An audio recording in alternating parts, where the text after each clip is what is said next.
ভারতের প্রধানমন্ত্রী নরেন্দ্র মোদী তার ১১ বছরের শাসন আমলে সবচেয়ে কঠিনতম সময়গুলোর একটি অতিক্রম করছেন। সাম্প্রতিক সময়ে তার দেওয়া কিছু সিদ্ধান্ত তাকে আন্তর্জাতিক ও অভ্যন্তরীণ চাপের মুখে ফেলেছে। যুক্তরাষ্ট্রের নির্বাচনে ডোনাল্ড ট্রাম্প জয়ী হওয়ার আগে থেকেই ভারতীয় সমাজের একাংশ তার প্রতি গভীর আগ্রহ ও সমর্থন দেখিয়ে আসছিল। ২০১৬ সালে ট্রাম্পের বিজয়ের পর দেশটির প্রধানমন্ত্রী নরেন্দ্র মোদী প্রকাশ্যে তাকে বন্ধু হিসেবে উল্লেখ করেন, যা দুই দেশের কূটনৈতিক সম্পর্ককে নতুন মাত্রা দেয়। দিল্লি থেকে ওয়াশিংটন পর্যন্ত বন্ধুত্বপূর্ণ বার্তা আদান প্রদানের পাশাপাশি বাণিজ্য, প্রতিরক্ষা ও কৌশলগত স্বার্থের নানা সমঝোতা হয়েছিল সেই সময়, কিন্তু সেই সম্পর্কে এখন ফাটল ধরেছে। কূটনৈতিক সম্পর্কে স্থবিরতার কারণে একাধিক চাপে পড়েছে প্রধানমন্ত্রী মোদী।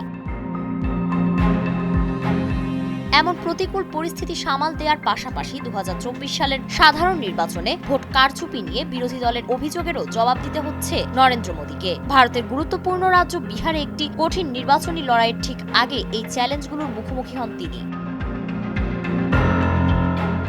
রয়টার্স তাদের দেওয়া প্রতিবেদনে বলেছে, রাজ্য বিধানসভার ভোটে পরাজয় হলেও তা মোদীর জাতীয় সংসদে অবস্থানের কিছু হবে না। কিন্তু ক্ষমতায় টানা এক দশকেরও বেশি সময় ধরে থাকা এই নেতার ভাবমূর্তিতে বড় ধরনের ধাক্কা আসতে পারে। এছাড়া ট্রাম্প প্রশাসন ভারত থেকে আমদানি করা পণ্যের উপর ৫০% শুল্ক আরোপ করেছে, যা বিশ্বের যে কোনো দেশের জন্য অনেক বেশি। ফলে দুই দেশের সম্পর্ক গভীর সংকটে পড়েছে। অথচ ৬ মাস আগেও ট্রাম্প মোদী পরস্পরকে আলিঙ্গন করে নিজেদের ঘনিষ্ঠ বন্ধু হিসেবে বর্ণনা করেছিলেন। নয়াদিল্লির রাজনৈতিক বিশ্লেষক বলেন, ভারত যুক্তরাষ্ট্র সম্পর্ক অনেকটাই ডোনাল্ড ট্রাম্প ও নরেন্দ্র মোদীর ব্যক্তিগত সম্পর্কের উপর নির্ভর করছিল। এখন সম্পর্ক যখন খারাপ হয়েছে, মোদীর কাছে কোনো কূটনৈতিক সুরক্ষা নেই। মোদী শক্তি ও দৃঢ়তার দাবি করেছিলেন, যা তিনি দেখাতে পারছেন না। ফলে অনেকের মধ্যে হতাশা তৈরি হয়েছে। মোদী এখন পাল্টা জবাব দিতে শুরু করেছেন। ৭ই আগস্ট তিনি বলেন, কৃষকদের স্বার্থ রক্ষায় তার দেশ যে কোনো মূল্য দিতে প্রস্তুত। যদিও যুক্তরাষ্ট্রের সাথে কৃষি ও দুগ্ধ খাত উন্মুক্ত করার চাপের প্রসঙ্গ উল্লেখ করেননি তিনি বলেন, ভারত কখনোই কৃষক, পশুপালক ও জেলেদের স্বার্থে আপোস করবে না। তিনি জানান, এর জন্য ব্যক্তিগতভাবে তাকে বড় মূল্য দিতে হবে, তবুও সে প্রস্তুত।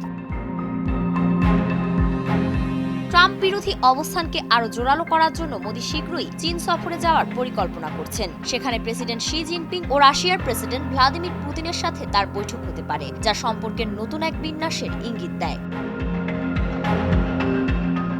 এদিকে বিরোধী দল কংগ্রেস অভিযোগ করেছে যে মোদীর বিজেপি ও নির্বাচন কমিশন ভোটার তালিকায় ভুয়া নাম যুক্ত করে ২০২৪ সালের সাধারণ নির্বাচনে কারচুপি করেছে। কংগ্রেস নেতা রাহুল গান্ধী বলেন, নির্বাচন কমিশন ও ক্ষমতাসীন দল মিলে দেশে এক বিশাল অপরাধমূলক প্রতারণা চালাচ্ছে। তবে বিজেপি এই অভিযোগকে বারবার পরাজিত কংগ্রেসের হতাশা হিসেবে উড়িয়ে দিয়েছে।